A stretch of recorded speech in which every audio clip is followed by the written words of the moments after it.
ये भारतीय जनता पार्टी, ये फिरका प्रस्तों को हम लोगों ने 5 साल सत्ता से बाहर रखा है और 5 साल में इनकी इतनी छटपटाहट हो गई है, बिना सत्ता का मानो जैसा बिन पानी का कोई मछली छटपटाता हो। पूरा झारखंड से खदेड़ने का काम करना है। हमारे जल जंगल जमीन पर इनकी नजर है। गरीब गुरबा आदिवासी दलित पिछड़ा अल्पसंख्यक के ऊपर नए नए षड्यंत्र, नए नए अत्याचार में लगे हुए हैं। इनके सरकार में किसानों ने आत्महत्या किया। हमारी सरकार में किसानों को राहत देने के लिए 2 लाख रुपए तक का ऋण माफी करने का काम किया है। यहाँ के संविधान को बचाने का एकजुट होकर के हमें रहना होगा, तभी ये राज बच सकता है और हम सभी गरीब आदिवासी दलित पिछड़ा बच सकते हैं। और 5 साल के अंदर आपके खाते में 1-1 लाख रुपया भेजने का हम आपको वादा करते हैं। झारखंडी जोहार। बहुत कम समय के लिए हम आए हैं। अब हम लोग इस चुनाव महापर्व के बहुत करीब पहुंच रहे हैं और हमारे बहुत सारे प्रत्याशी अलग अलग कोने कोने में खड़े हैं और सभी प्रत्याशियों के यहाँ जाना भी है। इसलिए हम बहुत मोटा मोटा बात आपके बीच में रखेंगे और उसी को अधिक समझने का प्रयास कीजिएगा। आज आपके बीच इंडिया गठबंधन की तरफ से जो हमारे यहाँ जामताड़ा विधानसभा के प्रत्याशी हैं, जिसको हम लोगों ने सभी महागठबंधन के लोगों ने मिलकर मोहर लगाया है, वो इरफान अंसारी जी है। और इरफान अंसारी जी को फिर से मेरा आपके बीच में आंख कान नाक बनने का हम लोगों ने जिम्मा दिया है और आप पुनः इनको जिताइए, ये आग्रह करने हम आपके बीच में आए हैं। और वो इसलिए कि आपको मालूम है कि अभी जो हमारे विपक्ष के लोग हैं, पूरा देश का सारा विपक्ष का लोग झारखंड में डेरा डाले हुए और पहली बार राज अलग होने के बाद ये भारतीय जनता पार्टी, ये फिरका प्रस्तों को हम लोगों ने 5 साल सत्ता से बाहर रखा है और 5 साल में इनकी इतनी छटपटाहट हो गई है, ऐसे छटपटा रहे हैं बिना सत्ता का मानो जैसा बिन पानी का कोई मछली छटपटाता हो। और फिर से ये सत्ता में आने के लिए तरह तरह के जुमले, तरह तरह के षड्यंत्र रच रहे हैं। तो हम लोगों ने भी इस बार एक मजबूत इंडिया गठबंधन बनाया है, जिसमें कांग्रेस, जेएमएम, आरजेडी, वाम दल के लोग हैं और हम लोगों ने ये तय किया है कि उनको सिर्फ जामताड़ा विधानसभा नहीं, पूरा झारखंड से खदेड़ने का काम करना है। और इसीलिए आप सब लोगों से ये निवेदन है, ये काम तभी संभव है जब आप लोग यहाँ इरफान अंसारी को जिताएंगे और ये लोग को हम लोग यहाँ जामताड़ा से को भगाएंगे। इसलिए साथियों, हम लोग 5 साल इनको सत्ता से बाहर रखे। ये लोग हमारे राज्य की खनिज संपदा, हमारे जल जंगल जमीन पर इनकी नजर है। गरीब गुरबा आदिवासी दलित पिछड़ा अल्पसंख्यक के ऊपर ये आए दिन नए नए षड्यंत्र, नए नए अत्याचार में लगे हुए हैं और इस अत्याचार से इस राज्य को बचाने के लिए हम लोगों ने ये गठबंधन किया है।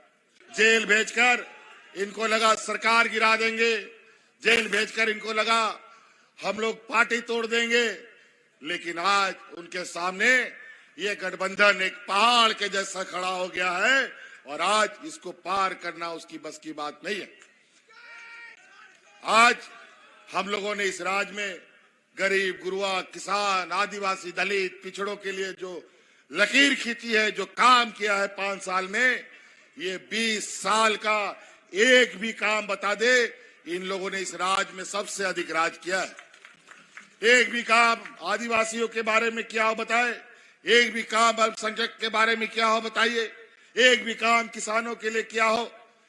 ये लोग सिर्फ जाति धर्म के नाम पर उन्माद फैला करके चुनाव लड़ना, वोट डालो और राजनीति करो की रणनीति पर आगे जाते हैं।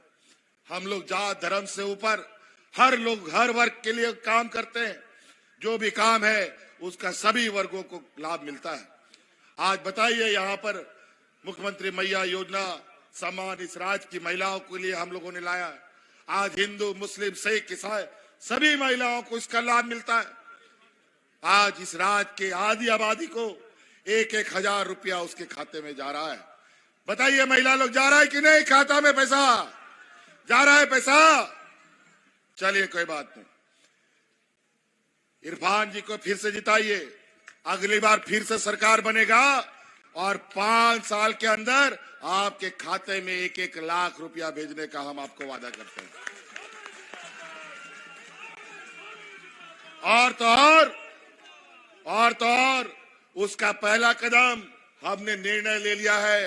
अब जो अगला किस्त आपको आ रहा है, जो अभी 1,000 रुपया आ रहा था, वो 1,000 से बढ़कर के 2,500 रुपया होने जा रहा है। तो कई ऐसी चीजें हैं, बताइए, इनसे पूछिए 20 साल में महिलाओं को मजबूत करने के लिए आपने कौन सा काम किया? एक भी काम नहीं गिना सकते। इनके सरकार में लोग भूख से मरने पर मजबूर हो गए। इनके सरकार में किसानों ने आत्महत्या किया। हमारी सरकार में किसानों को राहत देने के लिए 2 लाख रुपए तक का ऋण माफी करने का काम किया है। आज हमें पता है इस राज्य में गरीब गुरुआ लोग कैसे जीवन काटता है। छोटा छोटा जरूरत के लिए, अपना बच्चा का स्कूल फीस भरने के लिए उधार कर्जा लेता है, अपना इलाज के लिए उधार कर्जा लेता है, बिजली का बिल भरने के लिए कर्जा लेता है। महिलाएं अपना गहना गिरवी रखती हैं। अगर समय पे स्कूल का फीस ना भरो तो बच्चा का फीस स्कूल से नाम कट जाता है। समय में बिजली का बिल ना भरो तो कोर्ट कचहरी थाना हो जाता है। आज आपका उस बोझ को हमने अपने कंधे पे लिया और आज आपका जितना बिजली का बकाया था सबको माफ कर दिया। माफ हुआ कि नहीं? माफ हो गया बिजली का बिल? बोझ कम हुआ कि नहीं? चलिए, पूछिए इनसे, इस राज्य के गरीबों का कितना आपने बोझ हल्का किया। ये लोग देने वाले लोग नहीं हैं, ये लोग लूटने वाले लोग हैं। इससे संभल के रहिएगा। ये लोग इतना जहरीला, ये लोग समाज के बीच में जहर बोता है कि एक दूसरे से लड़वाने का काम करता है। जिस राज्य पे कोई लड़ता झगड़ता नहीं, वहां इसका कोई रोटी नहीं पकता। कोरोना का दिन याद कीजिए, ऐसा महामारी इस राज्य में आया जिसका कोई अता पता नहीं था, ठीक होगा कि नहीं होगा, कब तक चलेगा नहीं चलेगा। और यही लोग अचानक किसी को समय दिए बगैर देश में लॉकडाउन लगा दिया। सब जहां का तहां फंस गया, कोई घर वापस नहीं आ सकता था। हाट बाजार, गाड़ी मोटर, ट्रेन सब बंद, स्कूल कॉलेज। उस समय याद कीजिए, आपने कई खबरों में देखा था, यही आपका भाई जो खड़ा है, आपके भाइयों को हवाई जहाज से ढो करके आपके घर पहुंचाने का काम करता था। जिसका पैर में हवाई चप्पल नहीं था, उसको हवाई जहाज में ढो करके उसको घर पहुंचाने का काम हमने किया था। ये लोग कई पहला ये राज था। ये लोग तो ऐसे लोग हैं कि बूढ़ा बुजुर्ग को ना बख्शे। आज सरकारी कर्मचारियों को उसका बुढ़ापे का लाठी नहीं देते। आज देश में सरकारी कर्मचारियों को कोई पेंशन नहीं मिलता। ये देश का पहला राज्य है जो सरकारी कर्मचारियों को अपना पुराना पेंशन में हमने वापस कर दिया है। आज सरकार सारे कर्मचारी रिटायर भी हो रहे हैं और पेंशन भी ले रहे हैं। कई ऐसा गांव देहात के लोग हैं जहां बीडीओ कौन है, सीओ कौन है नहीं जानता, ब्लॉक ऑफिस कभी नहीं देखा।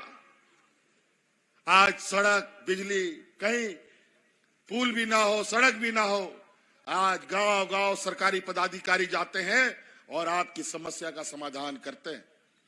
सरकार आपके द्वार के माध्यम से हर एक गांव, पंचायत, टोला में हम लोगों ने पदाधिकारियों को भेजा। अब अगली सरकार ऐसे नीतियों के साथ आगे चलेगी कि सरकार के पदाधिकारी, कर्मचारी जो भी आपकी समस्या है आपके घर में जाकर के समाधान करेगा। तो साथियों, कई ऐसी बातें हैं हमारे गांव देहात में एक समय बहुत बूढ़ा बुजुर्ग लोग को कम पेंशन मिलता था, एक दो बूढ़ा बुजुर्ग लोग को मिलता था, एक दो विधवा महिला को पेंशन मिलता था, क्योंकि केंद्र सरकार ने सब जगह लिमिट फिक्स कर रखा था। विधवा महिला 18-19 साल में हो गई और 40-50 साल के बाद भी उसको पेंशन मिलेगा कि नहीं मिलेगा पता नहीं। इस देश में पहली बार हमने कानून बनाया, जिस दिन जो महिला विधवा होगी उसी दिन से उसको पेंशन मिलेगा। और तो और इस राज्य में जो महिला 50 साल की होगी उसको भी पेंशन मिलेगा। आज बूढ़ा बुजुर्ग जो 60 साल का है उसको पेंशन मिलेगा।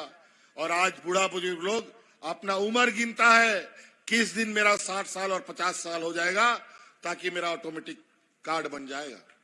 आज दलाल उलाल का सब चक्कर खत्म। इसलिए साथी, इस राज्य में महागठबंधन को मजबूत बनाना है, फिर से सरकार बनानी है और इस राज्य को एक लोकतंत्र को मजबूत करने का, यहाँ के संविधान को बचाने का एकजुट होकर के हमें रहना होगा, तभी ये राज्य बच सकता है और हम सभी गरीब, आदिवासी, दलित, पिछड़ा बच सकते हैं। इसलिए साथी, आप लोगों से एक जोरदार अपील चाहते हैं, इरफान अरसार जी को जिताइएगा ना, जोर से बोले जिताइएगा ना, महागठबंधन को जिताइएगा ना, सरकार बनाइएगा ना। चलिए, बहुत बहुत धन्यवाद। नेशनल दस्तक की आपसे गुजारिश है कि अगर इसको बचाना चाहते हैं तो नेशनल दस्तक को सब्सक्राइब करने के लिए रेड कलर के सब्सक्राइब बटन को दबाएं, फिर बेल आइकन की घंटी दबाएं। नेशनल दस्तक को बचाने के लिए बहुत जरूरी है कि हर खबर को शेयर करें, लाइक करें, कमेंट जरूर करें।